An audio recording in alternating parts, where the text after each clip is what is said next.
सप्तम श्रेणी इतिहास मोगल साम्राज्यर आउ एक वीडियो आज आम देखा।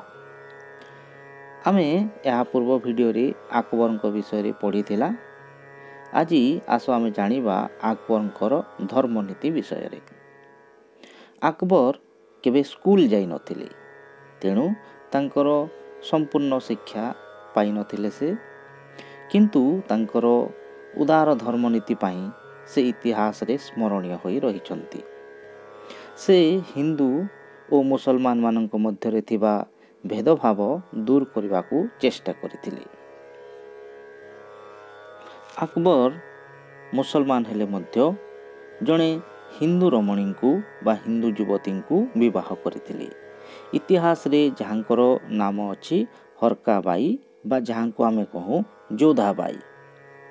तेणु अकबर हिंदू मानक प्रति मध्य किछि परिमाण रे उदार भाव थिले।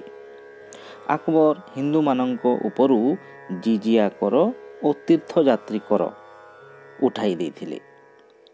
अकबर बेले बेले हिंदू मानक परी वेश पोशाक पिंधुथिले। से हिंदू पर्वपर्वाणी और उत्सव रे जोग देउथिले। अनेक हिंदू मंदिर मध्य तांको समय रे निर्माण करा जाइथिला।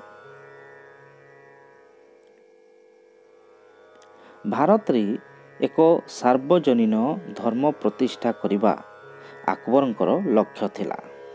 तेणु से फतेहपुर सिक्री ठारे इबादत खाना बा जहाकू उपासना गृह कहा जाए, से एक उपासना गृह 1575 ख्रीष्टाब्द रे निर्माण करथिले।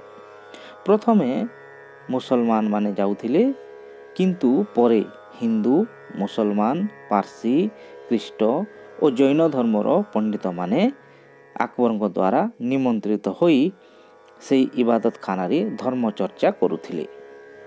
सबु धर्मर सार कथा को नहीं अकबर एक नूतन धर्म सृष्टि करथिले, ताहा थिला दीन ए इलाही। एही धर्म ग्रहण करिबा पई से काहाकू बाध्य करू नथिले। कला और साहित्य अकबर राजत्व काल रे कला और साहित्यर अनेक उन्नति साधित होइथिला। आग्रा निकटवर्ती फतेहपुर सिक्री ठारे से नूतन राजधानी निर्माण करिथिले।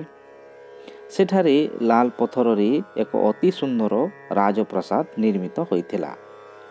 से जेतेबेले गुजरात विजय करिथिले, एहार विजय स्मारकी भावरे से बुलंद दरवाजा नामक एक विशाल फाटक निर्मित करथिले।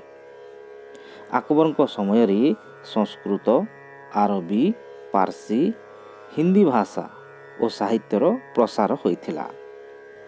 पारसी राजभाषा थिला। जेहेतु से बाल्यकाल रे शिक्षादान पाई नथिले, तेणु तांकर ज्ञान आहरण करिबा पई से तांको राजदरबार रे बहुत पंडित रखिथिले।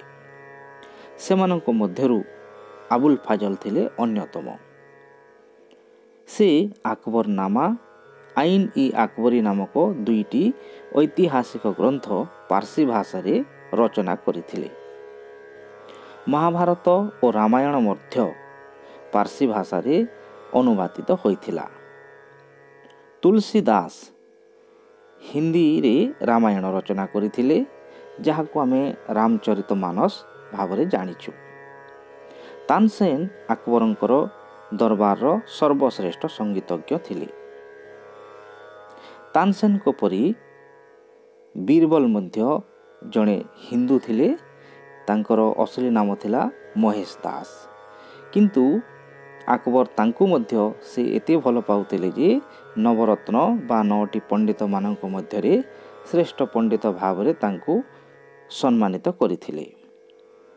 तुमे माने सप्तम श्रेणीर इंग्राजी बही रे अकबर आ बीरबलंकर भेट हेबा विषय जानिछ, किंतु बीरबल किपरि भावरे मृत्युवरण करथिले ताहा जानिना। तुमे बड़ हेले जानिबो जे थरे अकबर बीरबल को अफगान विद्रोही माननकु दमन करिबा पई बीरबल को पठाइथिले।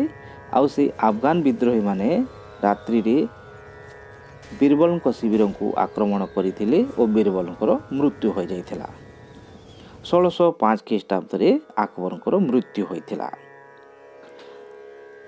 ଜାହାଙ୍ଗୀର ଆକବରଙ୍କର ଶାସନ ଉତ୍ତମ ଥିବା ଯୋଗୁଁ ମୋଗଲ ସାମ୍ରାଜ୍ୟ ସୁଦୃଢ଼ ଓ ସମୃଦ୍ଧଶାଳୀ ହୋଇପାରିଥିଲା।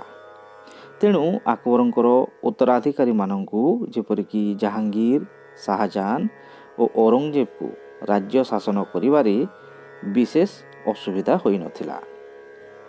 ସମ୍ରାଟ ଆକବରଙ୍କର ମୃତ୍ୟୁ ପରେ ତାଙ୍କର ପୁତ୍ର ଜାହାଙ୍ଗୀର ଆଗ୍ରାଠାରେ 1605 ଖ୍ରୀଷ୍ଟାବ୍ଦରେ ସିଂହାସନ ଆରୋହଣ କରିଥିଲେ। ଜାହାଙ୍ଗୀରଙ୍କର ବାଲ୍ୟକାଳର ନାମ ଥିଲା ସଲିମ। ଆକବର ଜଣେ ଧର୍ମଗୁରୁ ଶେଖ ସଲିମଙ୍କ ଆଶୀର୍ବାଦରୁ ଜାହାଙ୍ଗୀରକୁ ପୁତ୍ର ସନ୍ତାନ ଭାବରେ ଲାଭ କରିଥିଲେ ବା ଅନେକ ମନସ୍କାମନା ପରେ ଶେଖ ସଲିମଙ୍କ ଆଶୀର୍ବାଦରୁ ତାଙ୍କୁ ପୁତ୍ର ସନ୍ତାନ ଲାଭ ହୋଇଥିଲା, ଯାହାକୁ କି ଆମେ ଜାହାଙ୍ଗୀର ଭାବେ ଜାଣିଛୁ। ତେଣୁ ତାଙ୍କୁ ବାଲ୍ୟକାଳରେ ତାଙ୍କର ନାମ ଦେଇଥିଲେ ସଲିମ ବୋଲି। 1611 ଖ୍ରୀଷ୍ଟାବ୍ଦରେ ଜାହାଙ୍ଗୀର ନୁରଜାହାନଙ୍କୁ ବିବାହ କରିଥିଲେ। ନୁରଜାହାନ ଅତ୍ୟନ୍ତ ସୁନ୍ଦରୀ ଓ ବୁଦ୍ଧିମତୀ ଥିଲେ। ନିଜର ରୂପ, ଗୁଣ ଓ ବୁଦ୍ଧି ବଳରେ ସେ ଜାହାଙ୍ଗୀରକୁ ପ୍ରଭାବିତ କରିପାରିଥିଲେ। ଜାହାଙ୍ଗୀର ବିଳାସପୂର୍ଣ୍ଣ ଜୀବନଯାପନ କରି ଯେତେବେଳେ ଶାସନ କାର୍ଯ୍ୟରେ ଅବହେଳା କରୁଥିଲେ, ନୁରଜାହାନ ଅନେକ ସମୟରେ ଶାସନ କାର୍ଯ୍ୟ ପରିଚାଳନା କରୁଥିଲେ। ସରକାରୀ କାଗଜପତ୍ର ଓ ନିର୍ଦ୍ଦେଶନାମାରେ ନୁରଜାହାନ ଦସ୍ତଖତ କରୁଥିଲେ। ସେ ସମୟର ମୁଦ୍ରାରେ ଜାହାଙ୍ଗୀରଙ୍କ ସହିତ ନୁରଜାହାନଙ୍କ ନାମ ମଧ୍ୟ ରହୁଥିଲା। ଜାହାଙ୍ଗୀର ବଙ୍ଗଦେଶରେ ବିଦ୍ରୋହ ଦମନ କରି ସେଠାରେ ନିଜର କର୍ତ୍ତୃତ୍ୱ ଦୃଢ଼ କରିଥିଲେ। ମେୱାରର ରାଜା ଅମର ସିଂ ଜାହାଙ୍ଗୀରଙ୍କ ସହିତ ସନ୍ଧି କରି ତାଙ୍କର ବଶତା ସ୍ୱୀକାର କରିଥିଲେ। ଜାହାଙ୍ଗୀର ପଞ୍ଜାବର ପାହାଡ଼ିଆ ଅଞ୍ଚଳରେ ଅବସ୍ଥିତ କାଙ୍ଗ୍ରା ଦୁର୍ଗ ଅଧିକାର କରିଥିଲେ। ଦାକ୍ଷିଣାତ୍ୟର ଅହମ୍ମଦନଗର ରାଜ୍ୟ ତାଙ୍କ ଅଧୀନକୁ ଆସିଥିଲା। ସେ ତାଙ୍କ ପିତାଙ୍କ ଭଳି ରାଜପୁତମାନଙ୍କ ସହିତ ବୈବାହିକ ସମ୍ପର୍କ ଦ୍ୱାରା ବନ୍ଧୁତା ସ୍ଥାପନ କରିଥିଲେ। ଇଂଲଣ୍ଡର ରାଜା ପ୍ରଥମ ଜେମ୍ସ ତାଙ୍କର ଦୂତ ରୂପେ ସାର ଟମାସ ରୋଙ୍କୁ ଜାହାଙ୍ଗୀରଙ୍କ ଦରବାରକୁ ପଠାଇଥିଲେ। ସାର ଟମାସ ରୋ ଜାହାଙ୍ଗୀରଙ୍କୁ ଭେଟି ତାଙ୍କଠାରୁ ଇଂରେଜମାନଙ୍କ ପାଇଁ ବାଣିଜ୍ୟ ସୁବିଧା ହାସିଲ କରିଥିଲେ। ରାଜକୁମାର ଖୁର୍ରମ ଏବଂ ଶାହାଜାହାନ ଜାହାଙ୍ଗୀରଙ୍କ ଶାସନର ଶେଷ ବର୍ଷରେ ବିଦ୍ରୋହ କରିଥିଲେ। 1627 ଖ୍ରୀଷ୍ଟାବ୍ଦରେ ସମ୍ରାଟ ଜାହାଙ୍ଗୀରଙ୍କର ମୃତ୍ୟୁ ହୋଇଥିଲା।